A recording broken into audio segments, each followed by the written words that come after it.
Hi, I'm Jason and I'm introducing another great product from Connects2, connecting to the aftermarket. The AUX-in adapters from Connects2 allow you to connect MP3 players to the existing radio when there are no visible AUX inputs available. They are available for most of the used vehicles on the market today. They're easily installed with a plug-and-play installation.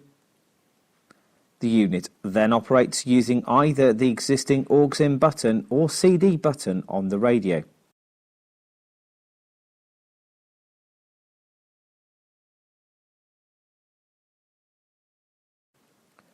Simply connect your MP3 player to the 3.5mm jack and press play. To check compatibility or for more information, please visit us at connects2.com or telephone us on 0121 522 5588.